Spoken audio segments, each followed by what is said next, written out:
Hi guys, welcome back to another Mommy Monday. If you're new here, my name is Katie. I have two daughters, Lily, who's 4.5, and Mia is 1. She's 15 months, so she's a little bit older than 1, but she's still 1.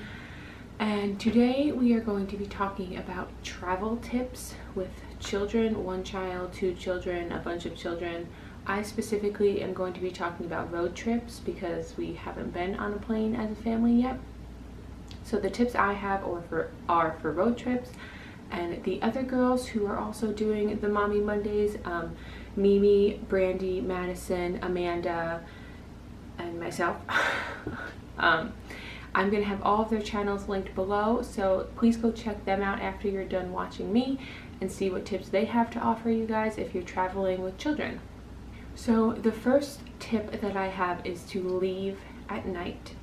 We vacation in Maryland, Ocean City, Maryland, and we live in New York. So when we do go on vacation, it is like a 5.5-hour drive for us from here to there, which is a long time with 2 kids.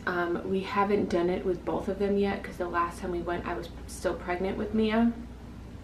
So that was a long time, 9 months pregnant, sitting in the car. But anyway, we have always left at night. There was one time we left during the day and it wasn't that bad, but leaving at night is definitely way easier because if you leave around bedtime or just a little bit after bedtime, so your child's a little bit more tired, they'll fall asleep, and hopes are that they'll sleep for the whole ride. Lily, whenever we've done that, she's always slept for the whole ride through the night. And then she wakes up. When we get there, she plays for like an hour. Usually when we get there, it's around like 1 a.m. or so by the time we leave. She'll play for like a half hour, an hour, and then she goes right back to bed and wakes up her normal time. And we're tired the next day, but at least we didn't have to make a whole bunch of unnecessary stops. My next tip for road trips, maybe this one, if you're not leaving at night, or if you can't leave at night or something, I think this might be a little controversial, but I would have some sort of like technology, an iPad, a Leap Pad, a tablet, something like that, to keep your child occupied in between the other things that you have. Like everybody has car toys, and I'm sure you bring coloring books and stuff, but with coloring books, the crayons fall or the markers fall, and then somebody has to turn around from the front seat and get them, or you have to pull over if you're driving by yourself and get them. So my tip is to have some sort of technology. Lily has a Leap Pad, the Leap Pad 2 or something. She has an iPad also that's like a family iPad, but we always leave that in the car for trips.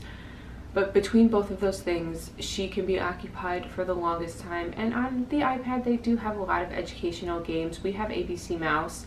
That takes Wi-Fi, but that is something she plays with on the iPad. So during trips, if you have something like that, it really helps keep your little ones occupied. My last trip is to have some snacks.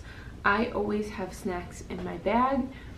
And if we are going on a long trip, you know, maybe not 5.5 hours, but on a trip that's pretty lengthy, I have at least 2 bags of fruit snacks because fruit snacks are always a winner. I have little bags of like goldfish and things like that, just little snacky foods, because that usually helps tide them over so you don't have to stop for like a full meal in the middle of your trip. And all kids love snacks, right? That's all kids want to eat is snacks. So snacks are definitely something that are helpful. So those are my 3 tips. If you're taking a long trip, leave at night, have some sort of technology for your child, and snacks. They seem pretty common sense, I think, but those are my tips from my experience on traveling with children. We live about a half hour from our family and our jobs and everything like that. So we're driving at least 30 to 45 minutes every day. So I guess maybe my kids are a little bit used to longer drives.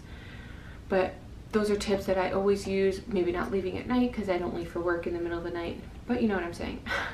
I always have snacks and I always have technology in the car for them, so that way they are occupied.